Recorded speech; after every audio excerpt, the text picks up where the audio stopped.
Hey everyone, welcome back to the channel. Brendan here, aka Cliff Jumper, and we are turning our attention to our 2003 Gen 1 Toyota Sequoia today because the rear AC is not blowing. And we're going to look into a couple of causes which may be the issue. So yeah, let's get into it. So you may have noticed that in anticipation of diving into it, I have removed the back seats. That is definitely a big part of the process here that you're going to want to do. Take them out before we dive in. And if you have noticed that your back vents are not blowing and the controls in the center console are not doing anything, and even if you flick on the control in the front that does front and rear at the same time and still nothing is happening, well, what you need to look at is back inside this panel. Now I notice there is some dampness right here and evidence of some water accumulation, and that is condensation from the rear AC unit that is back here. When you see that condensation, that is definitely a sign that, well, you haven't had the Freon from the rear system leak out, which is good. What it does mean, however, though, the fan is not blowing. And of course, we've noticed that the fan's not blowing because we don't feel any air up there.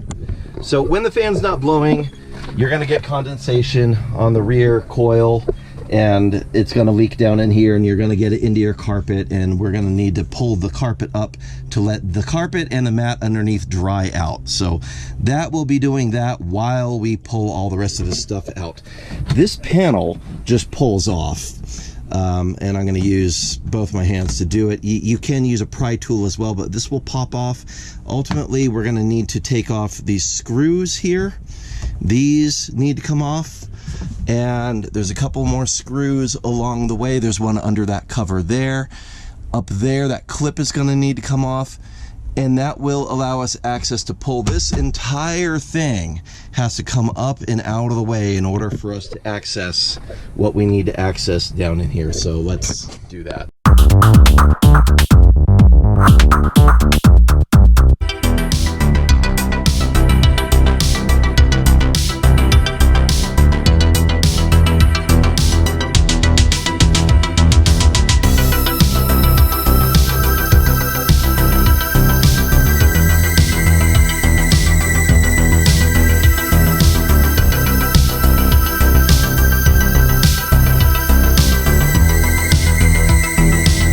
So these funky looking things, there's a release tab that has to be pressed in. There's probably a special Toyota tool in order to do this.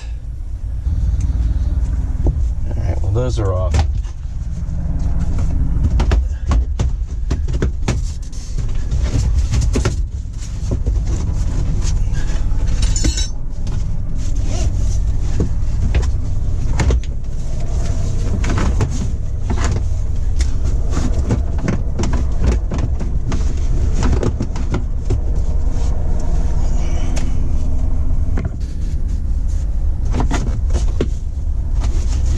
That's going to give us enough room to get back in here to explore what we need to explore. So I'm not going to unhook the very front corner. I'm just going to move this out of the way, and I'm going to hold this whole thing with a bungee cord. Just going to bungee it from here to here to keep it back out of the way and keep it from swinging back into me, because the seat belt's going to want to drag it back towards me. Matter of fact, I might be able to use the other seat belt to just loop on this and kind of hold it in place.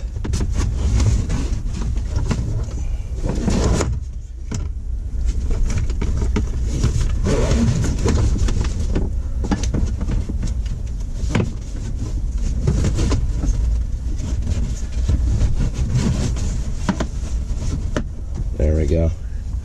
Okay. So this is what we're concerned with down here. There's a resistor. These go bad. So we're gonna pull it out and check for power. We are also gonna check for power at the fan before we remove the fan. So we'll unplug the fan. The plug is right here. We'll unplug the resistor. We're gonna check both of these, and one of them or both of them could be the issue here. down on top of the plug, and that unplugs. So we'll be able to check for power here, and we'll pull out the resistor as well. One of the things you can do while you're back here is clean the coil. Panel comes off and you can spray foam cleaner on it. It's a special cleaner just for AC coils. That makes life a little bit happier for it. And we could clean the fan as well, just to check the fan. We're gonna run power to it to double check it. But in the meantime,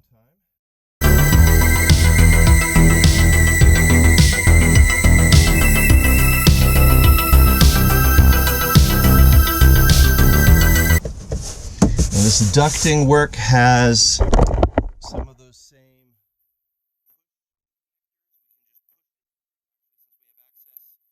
You can pop it back out from the back side and pull them out. There's a couple more. There's one here. Just hold on to the lip, push from the back side. That will release it.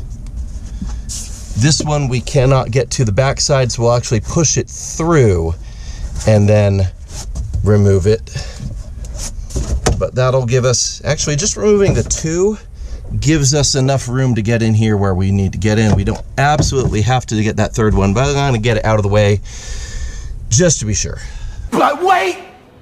There's more!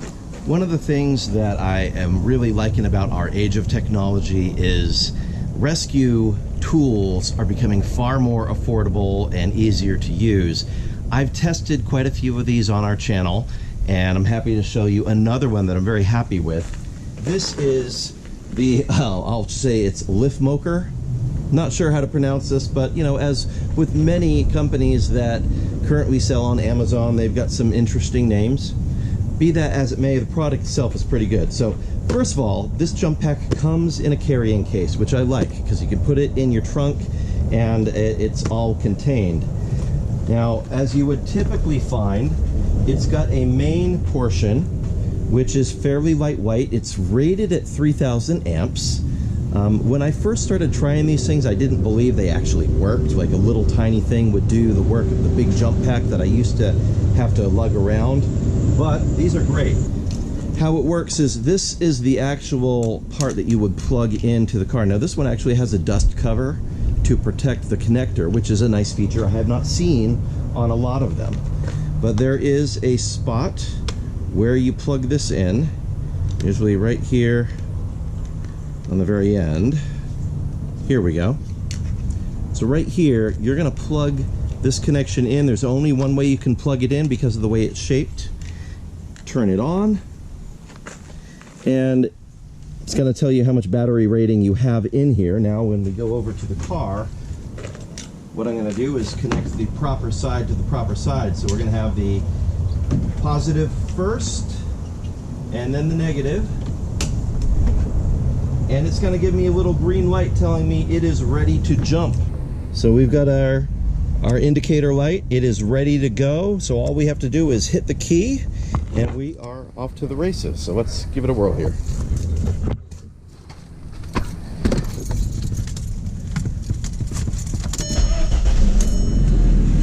Done.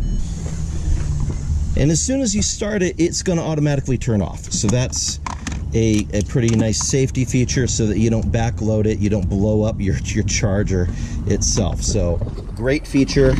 I'm liking the carrying case. It is very easy to use. I now have one of these jump packs in each one of my cars. It's great to keep around. And after you neatly put it back in its carrying case, this one actually has a little foam surround that keeps it from rattling around even inside the carrying case, which is another nice feature. That will keep the buttons from getting mashed from this, so a little protection there. This all tucks in and it just zips away and into your trunk it goes. Now, it used to be that we would carry around jump cables in our car, but this takes up far less space.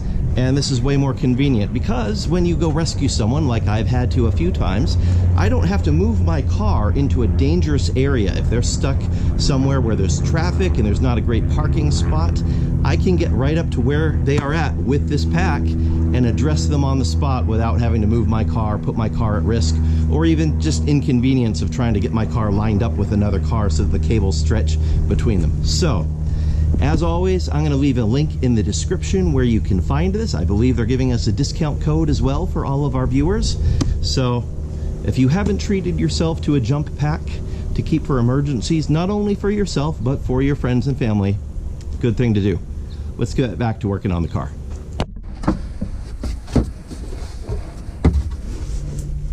So just angle that out of the way there. Now we've got plenty of room to deal with all of this. And push from the bottom here. That releases the clip to the fan.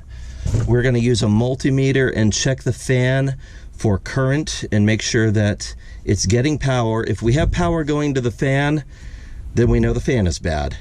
If we don't have power going to the fan, we know the resistor is bad, because I've already checked the fuses and it is sending power back here. So, easy diagnosis here. Okay, so we plug the resistor back in to make sure we have continuity there. We are going to be looking for voltage going to the fan. So I'm going to go ahead and probe here at the fan connector, and let's see what we get.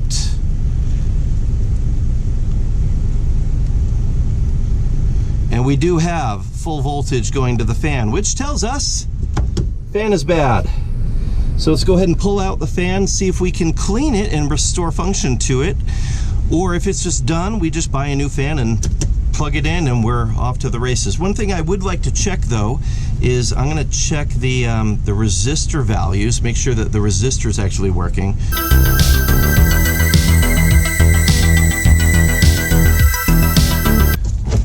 There we go. Here's our fan. It does spin freely,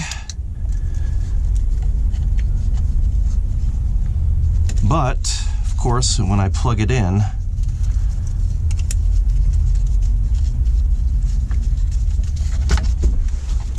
it is just a dead soldier. 2 hours later. Now, one other thing that can go wrong here, especially if you know your motor's bad. Now, I bought a new motor and I changed it out.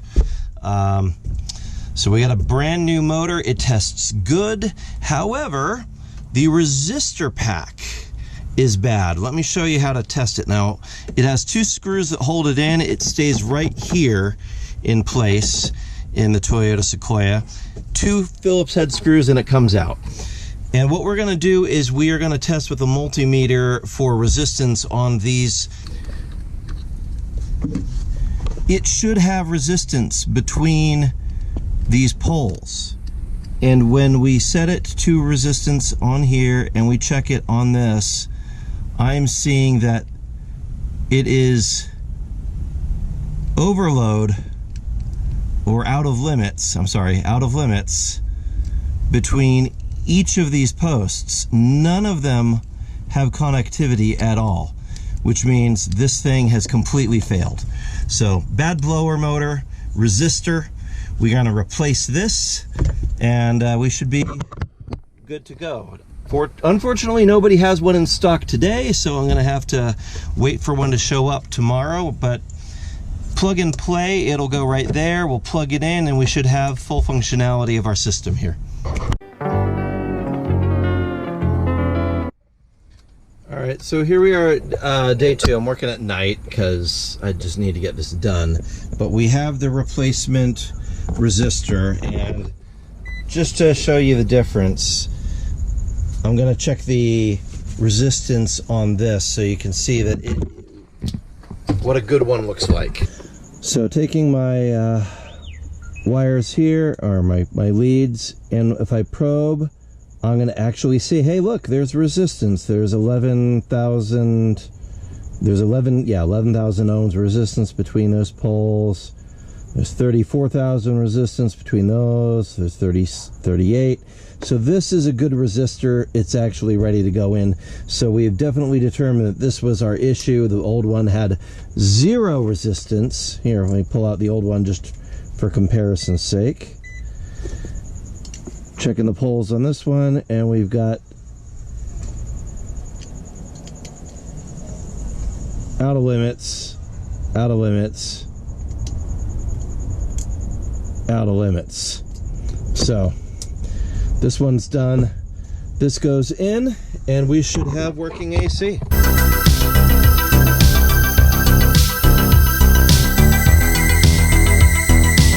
All right,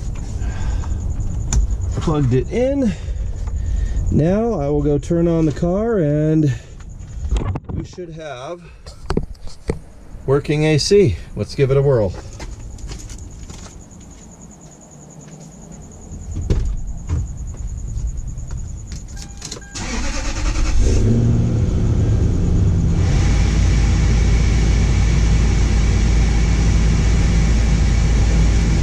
And yes, we have success. Working AC. So obviously putting stuff back together in the dark is not ideal, but it's doable, and it's probably a lot darker looking on camera than it is here in real life.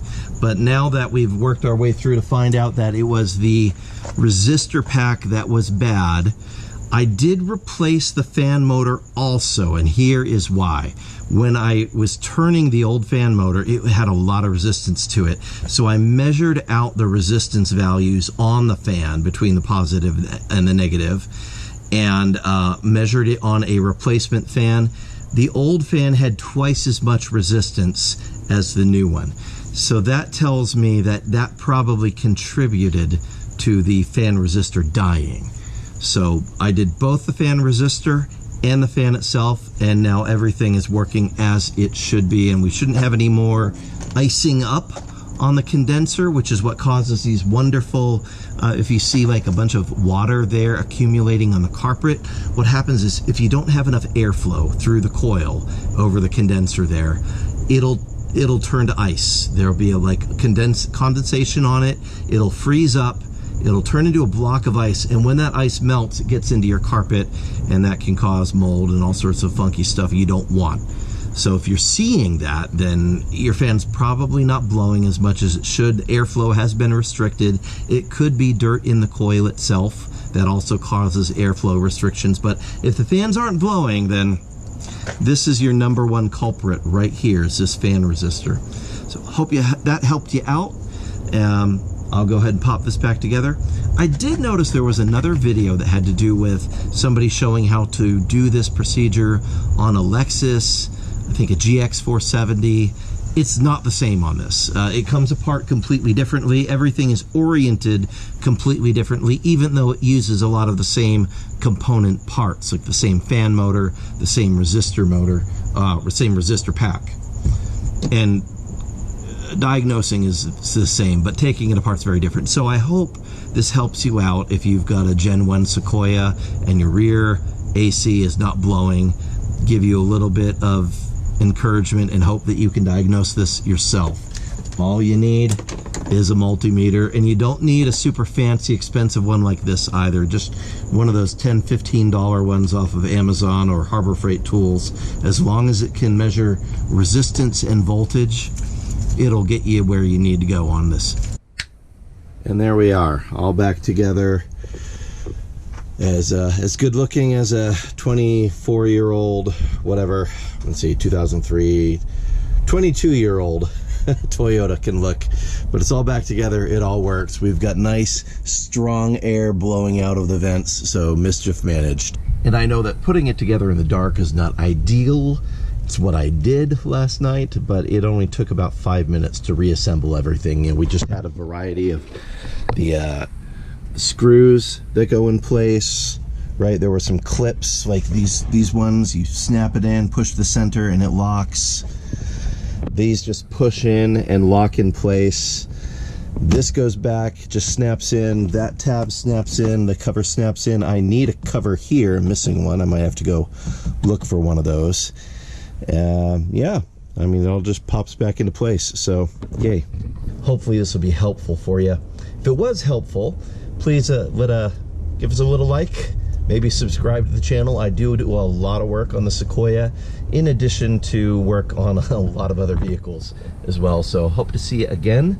Let me know in the comments what project you are working on, and we'll see you next time. God bless you. Bye-bye. And on that terrible disappointment, it's time to say goodbye. We'll be back.